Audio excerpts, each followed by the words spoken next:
Welcome to Every Goddamn Week. It's me. It's Chris LaRose. I'm really out of it this week. I'm not on drugs, but you'd be forgiven for thinking I was if you're looking at me and listening to how out of it I am. I'm just really tired, and I don't know. I had a really long day. I guess that's all I wanted to say there. It's not even a long day, just a strenuous day, just very physical, and I feel like getting a little nuts. What the hell am I talking about this week? Well, some books. I'm doing like a reading rainbow thing this time, and I'm getting a little warm. I'm wearing sort of a warm outfit, so I might not keep this on the whole time. Might just strip down a little bit. Yeah, just kind of in a, what did my coworker say? She said, "You're in a mood to me today." And I thought, yeah, I don't know what kind of mood I am in, but I'm in a mood. I was in a pretty bad mood actually when I first woke up. But you know, it's doing better. Yeah, there we go. That's just checking in there. But if I seem a little like tired or whatever, it's just because I am. I just had like I said, it wasn't a long day. A little over 8 hours of just busting my ass. You know, I gotta say these Yeti microphones are pretty good, and like nothing against the mics that I use. Like for the price, not bad. Like, do I sound decent enough? Probably. Like it's okay, right? Better than my like when I used to record on my phone and stuff. But I want to just take a big fucking shit all over the design of these microphone stands. Like these are these stands that are like, they look cool. They're like these like articulating stands that make it look like I know what I'm doing and make it look, you know, professional in here and stuff. And that, you know, that's like the requirement for having a podcast. You need a microphone, and then you do video with these stands, and like it's supposed to look kind of good. But listen to this. They have these springs which make this weird, like that's me touching it, but even if anything, it just creates, I don't know if you can actually hear that. I can hear it in my headphones. But yeah, just these weird, like it creates this annoying, like reverby sound. It's pretty weird. So anyway, that's it for complaints about my own setup by me. Sorry, I'm wearing these like sunglasses and they got shit all over them.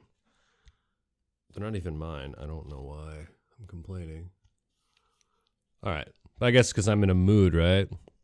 I'm complaining a bit.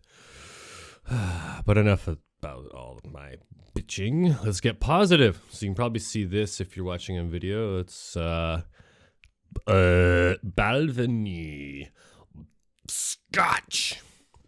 I've been drinking this for about a week. It was a nice gift from family friend Carmen. Thank you, Carmen. You're fabulous. And I'm probably going to finish it up today on this podcast. I brought it over to an Irish buddy's house. We drank this and Irish whiskey and beer, and we had a good time. Yeah. That was nice. I'm going to drink it out of a Crown Royal glass. Woo. Sounded cool. Yeah, it's good for a glass or two.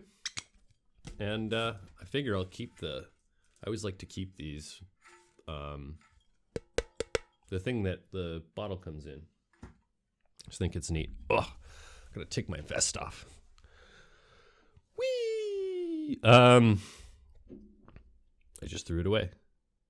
I didn't put any ice in here, or I could do the thing on the mic. But anyway, you can hear me sip it. Very nice. I'm actually going to take these glasses off. There you go. No more silly outfit. Just going to keep this here in the foreground. I also have some crystals here. I got a selenite slab where I put stuff. And this crystal is this stone. What the fuck is this? I bought a bunch of this stuff like ages ago. And it's just, I actually don't know. I'll hold it up to the camera. Yeah. You tell me. I got some pics on here. Not my prized pic. Where did I put that? Oh, I put that in a Crown Royal bag, actually. Shout out to Crown Royal. I love the bags that you make, that you put your product in. Product itself isn't very good. I mean, it's okay. I'll drink it. I'm not shitting on it. Just come on. I'm drinking like pretty good scotch here. 12-year-old Balvenie. Balvenie? I don't know. Someone's going to tell me that I'm saying it wrong, because it's always like that with scotch. And then I have this. So I put stuff like on the selenite because it helps purify. I don't know. I don't know. I realize maybe I'm just tricking my brain or whatever. But I feel like it helps me have like positive feelings about whatever I put on top of it. I'm talking about my feelings a lot today. I put this rock on there. I can't really see that. But it's just a pebble from Mystic Beach. Went on a trip with Megan last weekend. Whatever. And just grabbed a pebble from there because it reminds me of being there with her and the dog and all these people and kids running around and waterfall and good times. We had a really nice time. Yeah, Vancouver Island rules. That's where I sort of grew up. So what the fuck am I talking about today? I'm going to talk about these books. I don't know. I want to promote the idea of like picking up books that are free and also giving away your books for free. I have a ton of books. I'm thinking I'll bring them to some of the there's like little libraries, little boxes with like a box with a door with maybe a window on it that people do in neighborhoods around here, where you can go by and get a free book that someone gave away. And I like to put my books in there, so I'm going to do that. But I grabbed a few, and we're just going to look at them. But first, spoiler-free mini reviews. That's a weekly thing. 30 minutes or less. Good movie. I found out today, based on a true story. I don't know. Okay. I saw it when it first came out. I thought it was really funny and watched it again. Megan and I made pizza the other day. And when I was like, well, we have to watch a pizza movie. I figured she wouldn't be down for any like Ninja Turtles or any stuff like that. I thought that might be fun, although honestly, I'd probably get sick of that pretty quick. But yeah, anyway, so we watched 30 minutes or less with Jesse Eisenberg and Aziz Ansari, Danny Trejo, and some others. Surprise, Danny Trejo is the villain. Pretty good. Pretty awesome. He reminds me of a version of me when I was like young and metalhead, drunk, shithead, bastard, fat. You know. And Jesse Eisenberg, he's Jesse Heisenberg. He, you know, I like when he plays a stoner. Obviously he's good in like The Social Network, but it's just cool to see like a really solid actor like just do comedic stoner characters. Lots of what do you call it? Oh, the premise of the movie is that Jesse Eisenberg has a this isn't spoiling, it's the premise, you know. Danny Trejo Did I say Danny Trejo? Sorry, Danny McBride. Oh my God. I'm sorry. I'm tired. I saw Danny Trejo on Breaking Bad recently. We've been going through that. Once again, I'm enjoying that. God damn, is it ever good? Anyway, Danny McBride. Whatever I said the first time, I don't know. Forget that. It was Danny McBride. Kenny Powers. He's like this asshole who puts a vest that's a bomb, and if you try and take it off, it explodes. If he pushes a button or whatever, it explodes. You know, do what he says, kind of thing. And he makes Jesse Eisenberg do stuff. Don't worry about it. But yeah, the whole thing is bomb vest thing, and he's a pizza delivery guy. And Aziz Ansari is his friend. That's it. That's all I'm going to tell you. It's really funny. Pineapple Express vibes. Stoner movie, but you know, just make pizza and eat it and watch that movie. That's it. Enough chit chat about bullshit. Let's talk about these crappy really interesting books. No, actually, you know what? I'll start with a crappy one. North American wine roots. So, I found this in a big box of books just on my street, like, probably over a year ago. And, one of these days I'm gonna be I'll use this as like a reference book. If I ever feel like going on a wine tour or something, maybe I'll go through this and get kind of inspired, you know, maybe I want to go here or whatever. But the problem with this is that like the internet exists.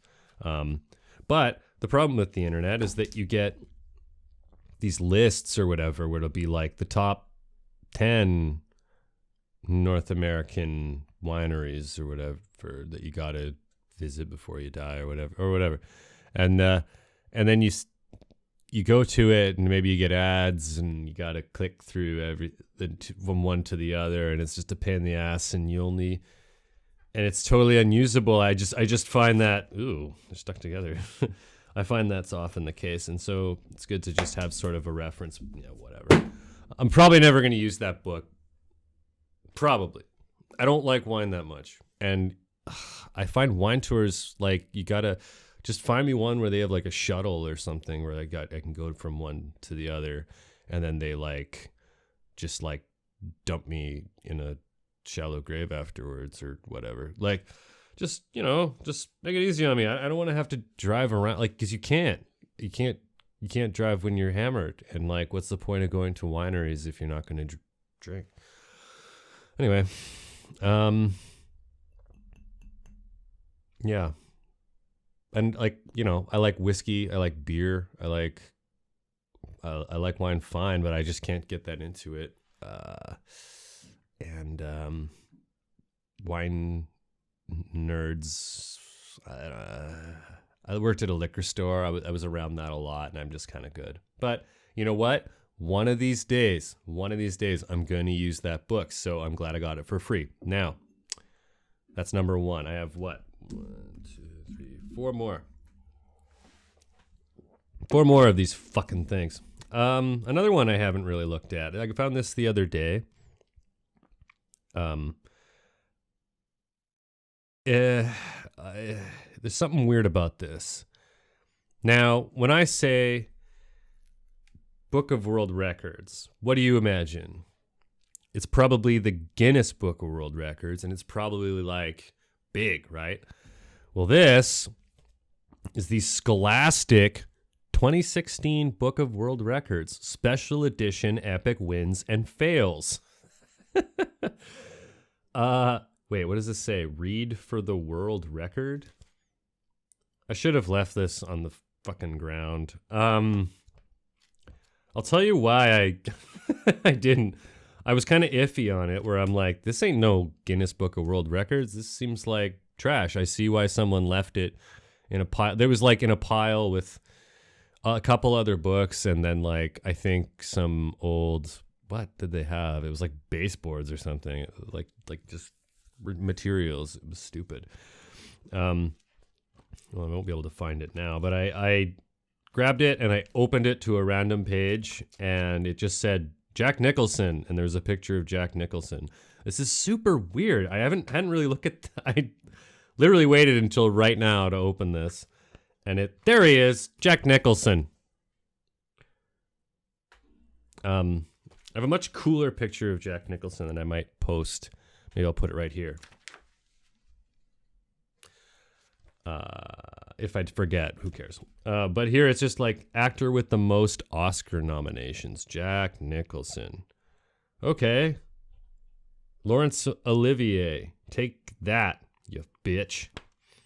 So this is pretty like bad, right? I'm gonna say this is bad. Scholastic, you fucked it up. Again, I'll say that. Scholastic is, it's like, I don't know. It's like, why burn books when you can just force the kids to read crummy books, I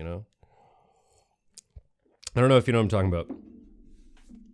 We had these Scholastic book order things and like book fairs and stuff when I was a kid. Yeah, so it was just a way of kind of hawking their shitty books. I bought a ton of them. Some of them weren't bad.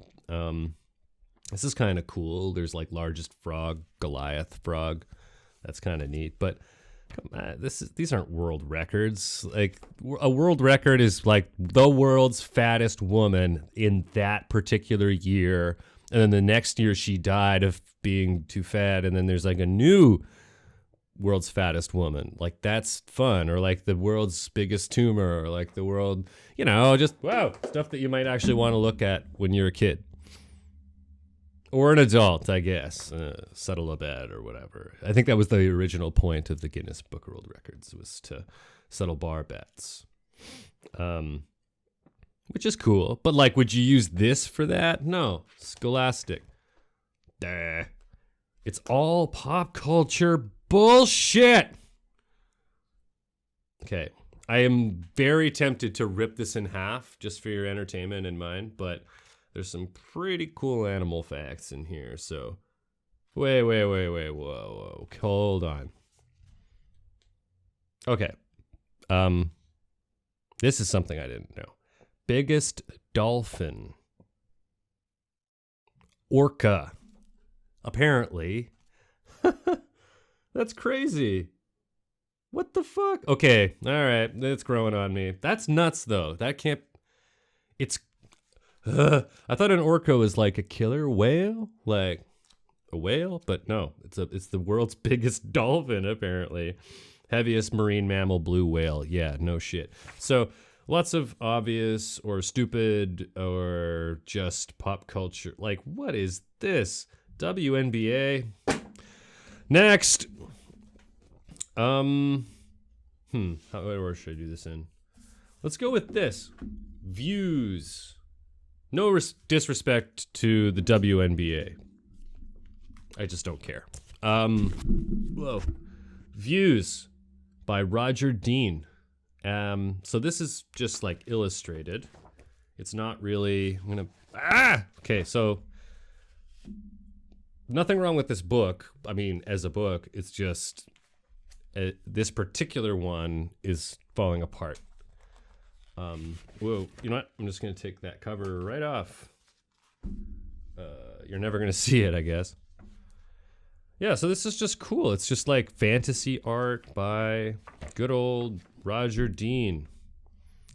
Pretty crazy shit. Like a lot of like alien landscapes, good like kind of poster art. This guy's stuff is really rad, I gotta say. I didn't really know about him that much. This is cool. Uriah Heep, The Magician's Birthday. There you go. Check this artist out. Pretty rad. If you like rock and roll posters and crazy shit, or like Avatar, I get like a giant.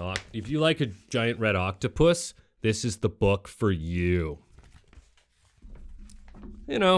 kind of neat. I'm a fan. I like this a lot. There's cool lettering and yeah. So I found this. You might be wondering. I feel like I'm going to break this book apart into little pieces. I found that book that I just dropped on the ground in an alley with a bunch of other books, and I really had to look and find that. So, now this book that's falling apart can sit on my coffee table. Although I think I'm going to reaffix the spine to the cover so that it actually holds together. It's pretty beat up otherwise too. Like the pages are all wrinkly and shit, but it's a good book. So, it enriched my day when I found it. I flipped through it and was like, wow, cool. So I leave that out. Someone does the same. They're going to have a good time. This is not going to be a long podcast, by the way. I have 2 more books to get through. So far, what do you think? Pretty, two pretty dumb ones that I'll never look at again. One that is good for my coffee table. And now, these 2, which I got a couple streets down from me on a nice sunny summer day. I'll present these at the same time. You got Country Furniture and Accessories with Prices, and The Weekend Refinisher.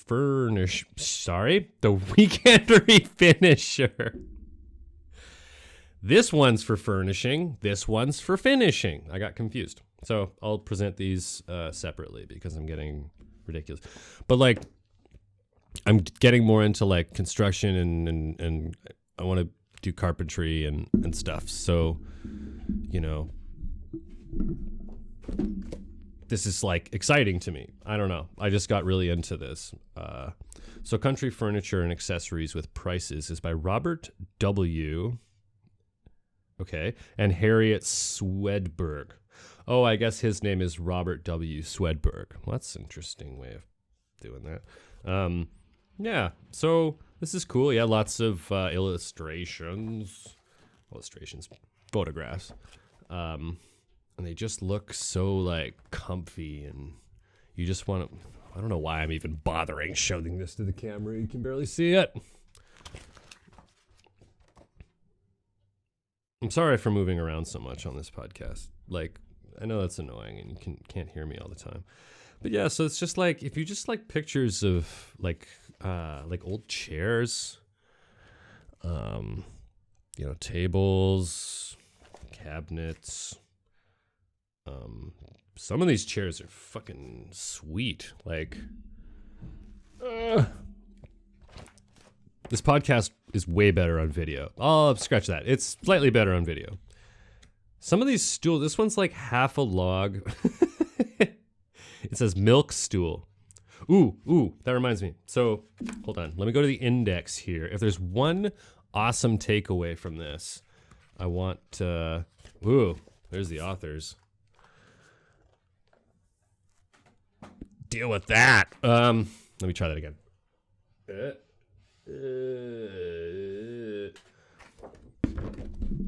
They're creepy, but they're funny. Actually, this is a funny book. They're very cheeky.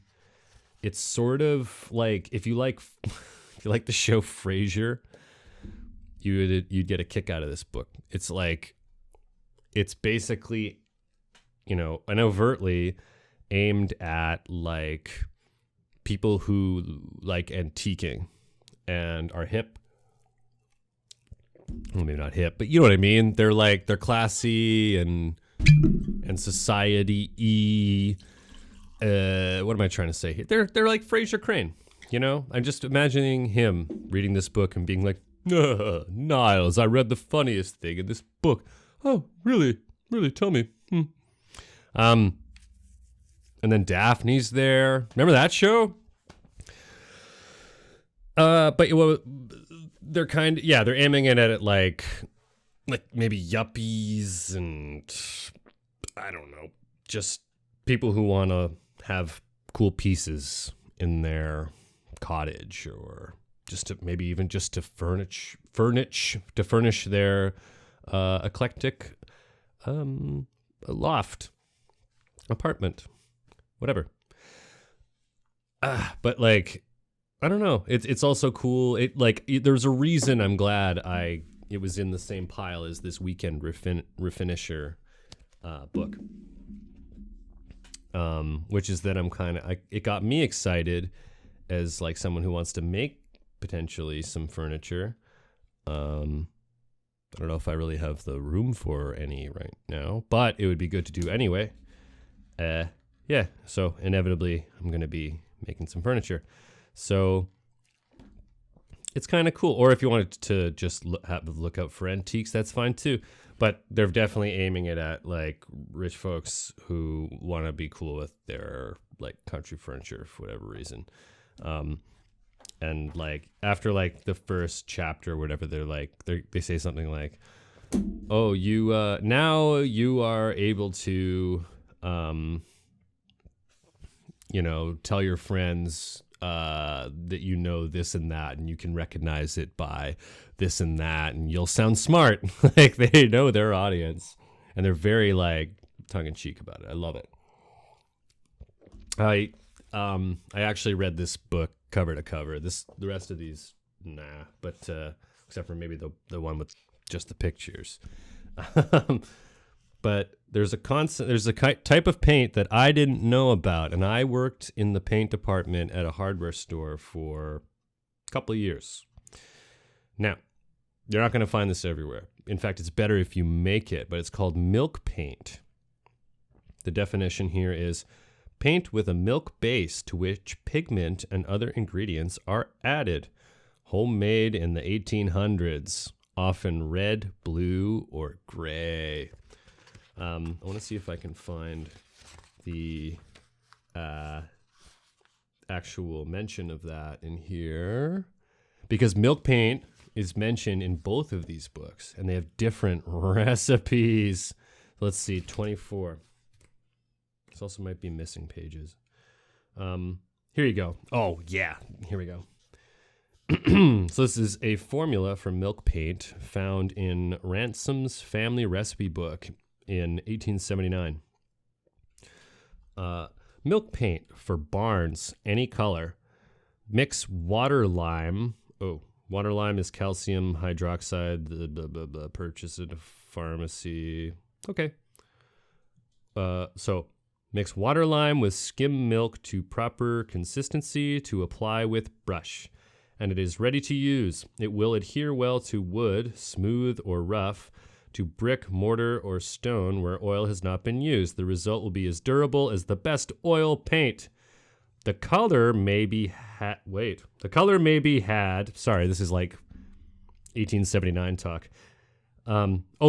Any color may be had by using colors dissolved in whiskey.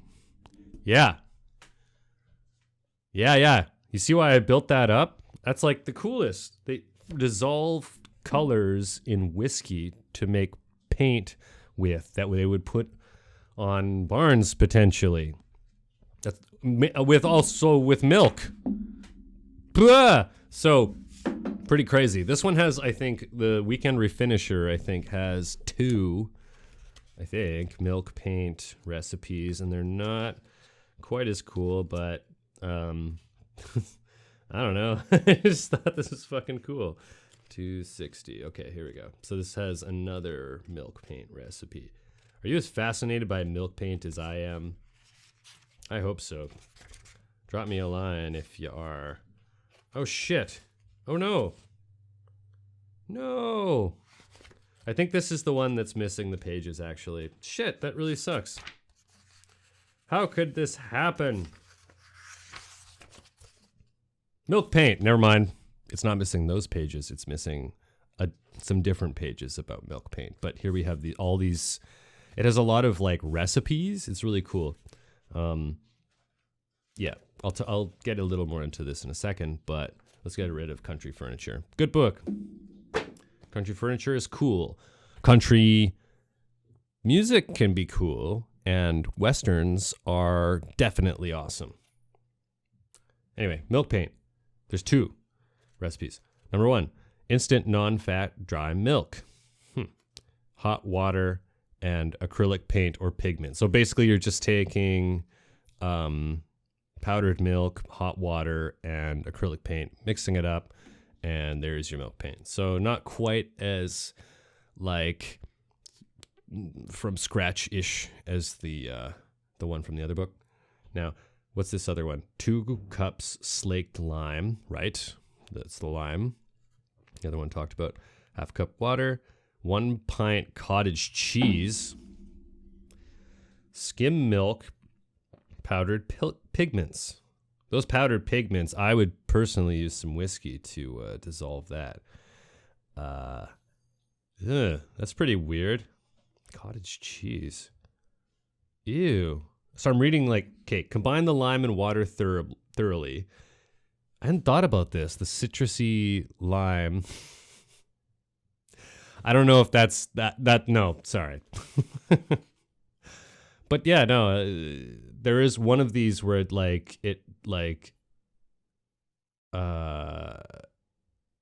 it's just gross, where it ends up kind of like hardening up. I think it's this one. Yeah. Where you let it stand for 24 hours. Yeah. Yeah, this isn't like lime juice. I was thinking like mix that with milk. That'd be gross. But no, some of these are pretty gross anyway. Like you're taking milk products and like making a milk product and leaving it alone for, a day and a night. It's pretty gross. But hey, it's awesome. Yeah, big fan of this book though. Now that you've learned everything about milk paint. I was watching some Parks and Recreation when I got these, and I was just like, Ron Swanson would like these books. It's kind of cool too. Like it gets me thinking about like filmmaking. It'd be neat to sort of make some props and, furniture and shit for sets, or just some sets, these are some things I would like to do in the future. So this is a lot of practical kind of stuff. Some of these I wish I had read. I had a problem at work where this floor was peeling up and it was really awful. And then my boss told me like, oh, you could have used heat on that and it would have, like a heat gun maybe, or like hot water, and it might have, the floor might have not gotten fucked up in that area. And I was like, well, whatever. And then I went and fixed it and it was fine. Sort of. But yeah, like little things like that you sort of learn over time and through experience. Like there's a lot of those in here, so it's pretty cool. But one thing I did really like as well was I'm not going to find it, but there's I guess I could look in who cares? Enough of me looking at books. There's a chapter called As Good as Old, which is like as good as new and as good as gold. Like it's like a double word play sort of thing. And he tells a story about how he has this furniture repair shop, and this woman came in and she wanted something to look older to, I think, I'd have to reread it, but like to blend in with her older shit. And he had these techniques to like make it look older. And fuck, it was like, I was watching like a lot of Westerns at the time and stuff. And I was like, man, maybe it'd be cool to sort of take these techniques and make some like a Western set. Really got the brain doing the thinking thing. Yeah, so big fan of those 2 books. Yep, and those other books are, well, 2 of them suck and one of them is cool, but it's not really a book. So yeah, pretty cool, right? I mean, like, I don't know. That's like just 5 books. No, 1, 2, 3, 4, 5. Sorry, it looked like 6 because the other one is like in 2. So yeah, that's just like 5 books out of like those are just the ones I kind of rounded up that I had handy right before doing this podcast in a hasty manner. And I don't know, it's cool stuff in there. So, one man's trash, right? Don't throw your stuff in the garbage. Like, let someone else take it or put it on some group on the internet for people to take. And give free shit a shot. You know, go look in that big pile of free books. You might see something really cool. I found like 2 of those for sure. I really, really like. The other ones, whatever. They're, 2 are stupid and 1 is fine. Coffee table book, right? So I don't know. Like it's like a 50-50 right there. It's like 2.5 really solid books. Like I really am surprised I read that country furniture book cover to cover, but I did. Like it was better written than I expected, and I was more interested in the material than I even suspected I would be, and that's really rad. Just furniture is so cool, you guys. Yeah, so there you go. Yeah, pretty good podcast. What is that? Like half an hour or whatever. Not the longest one ever, but I had fun, so that's what's important. I'll see you next week. Thanks for listening and watching, and bye-bye. See ya.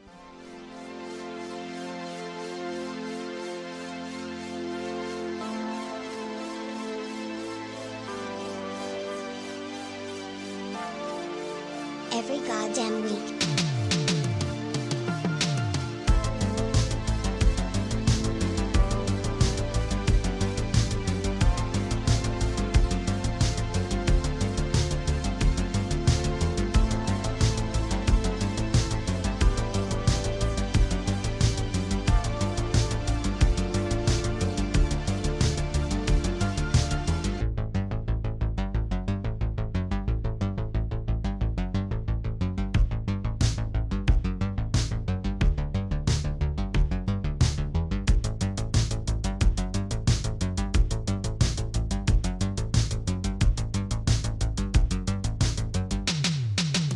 Every goddamn week.